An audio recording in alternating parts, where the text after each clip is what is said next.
This is again a very recent study published in Assisted Reproduction Gynae.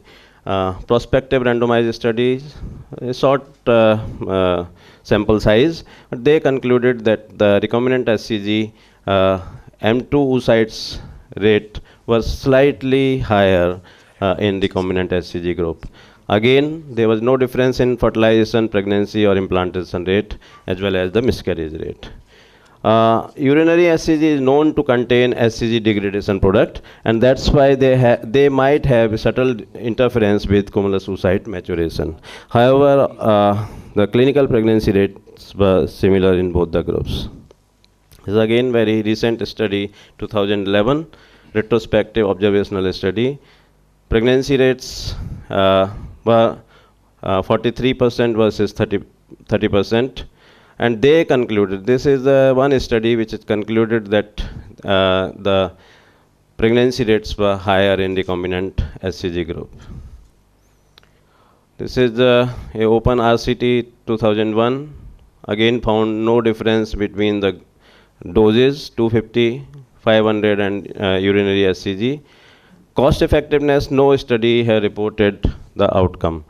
There are many studies in the literature, but they have not commented on the cost effectiveness of urinary HCG versus recombinant HCG.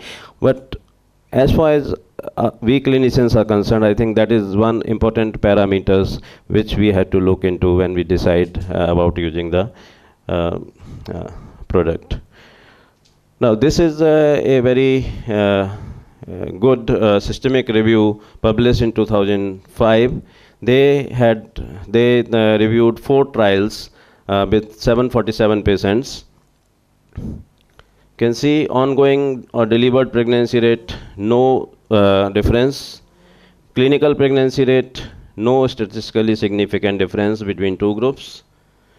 OHSS, 3.3% versus 1.9%, again no significant difference. Chen et al. Again reported in 2001 the dose of recombinant HCG. If you use a higher dose, there are chances that the patient will have more number of OHSS if you use. So most of the studies, they have concluded that 250 microgram, if you are using recombinant HCG, then 250 microgram is the dose which should be used.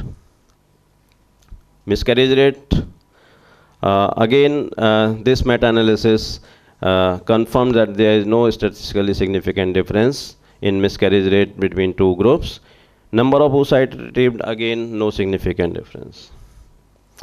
Tolerability, these 3 trials studied the tolerability, and all these trials, they said that there is reduction in the local site reaction in recombinant HCG group. You can see the figures, 12 out of 44, 17, 40, 22, 97, 42, 93, and 36, 85, 39. So all studies, they have said that there is a decreased local site reaction in recombinant HCG group. We had this ongoing trial at our center. This is prospective ongoing trial. We included all normal responders, 73 in urinary HCG group till now, 28 in recombinant HCG group. Trigger, as far as the urinary HCG, we used 10,000 versus 250 microgram. In our study, we had endpoint of oocyte retrieved, number of M2, clinical pregnancy rate, OHSS rate, tolerability, and cost. In our experience, oocyte retrieved, there is not much significant difference in both the groups. M2, again, no significant difference. Clinical pregnancy rate, no significant difference. We didn't have any case of severe HSS still in this study. Tolerability, again, there was not a significant difference as far as our patients are both are okay with the urinary group also and recombinant group. Cost was, we studied the cost, and there was a significant difference when we used recombinant HCG, more than 70% increase in the cost. So we can conclude with this short experience that there is no significant difference in any of the endpoints which we studied except increased cost in recombinant SCG group. And we can say that both form of SCG are equally effective as far as the clinical outcome is concerned. Another question is, can we use recombinant LH for ovulation trigger? We know that it has got short half-life, may promote maturation in more selected cohort of follicles, so reduction in the OHSS, and it is effective and safer than urinary SCG. Then what is the problem why we are not using? Because very large dose is required for ovulation trigger when we use recombinant LH. This is a trial, again a meta-analysis of 3 trials, 472 women, comparing recombinant LH versus urinary SCG. This trial was conducted by recombinant LH group. 2 studies showed no difference in ongoing pregnancy rate.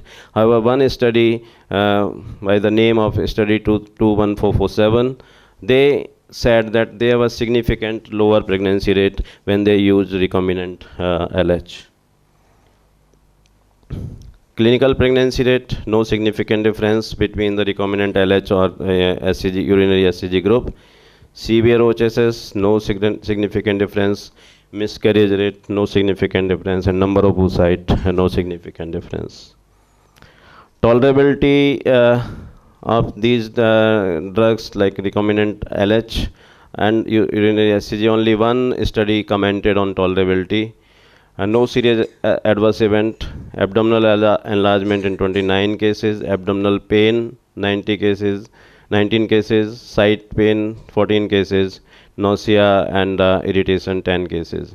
Serious events occurred in 3 cases in urinary SCG group and 6 in recombinant SCG group. Cost effectiveness, again, none of the study, all these 3 studies, they are reported cost effectiveness, but we know that we require a lot of recombinant LH for trigger, so that's why the cost will be a concern. And very high dose of recombinant LH used to get same efficacy and to reduce OHSS. That's why the study discourage the use of recombinant LH as trigger. Another study I came across, the empty follicle syndrome. Can recombinant SCG help? This is a case report. Previous 2 cycles, no oocyte retrieved in spite of using 3 different batches of urinary SCG. And in 3rd cycle, recombinant SCG was trigger was used, and they were able to retrieve 5 oocytes. Whether it was a just chance or it was really effective, we don't know. It is a case report, but that is one thing where recombinant SCG might be helpful. This is a very recent review, Cochrane database by this group, 2011. They studied 2,306 patients. Again found no difference in reproductive outcome between different forms of SCG. Whether it was 250 microgram of recombinant, 500 microgram of recombinant, or urinary SCG 10,000, and they recommended the continual use of urinary SCG for final oocyte maturation because it is cheap, effective, and available freely. This is again SRA review of 2011, systemic review. Concluded that both recombinant SCG and urinary SCG produce comparable pregnancy rates in IVF protocol. They questioned actually the 10,000 dose of urinary SCG because 250 microgram is equivalent to 6,700 IU. So triggering dose of 10,000 in ART should be reviewed. They just concluded a 23% increase in delivery rate in recombinant SCG group needs to be reviewed in one study. So to conclude my talk, I like to emphasize that urinary SCG known to contain SCG degradation product may have subtle interference with cumulus oocyte maturation. Both urinary HCG and recombinant HCG produces comparable pregnancy rate in IVF protocol, and urinary HCG may be continued for final oocyte maturation because it is cheap, effective, and available freely. I thank you for your kind attention.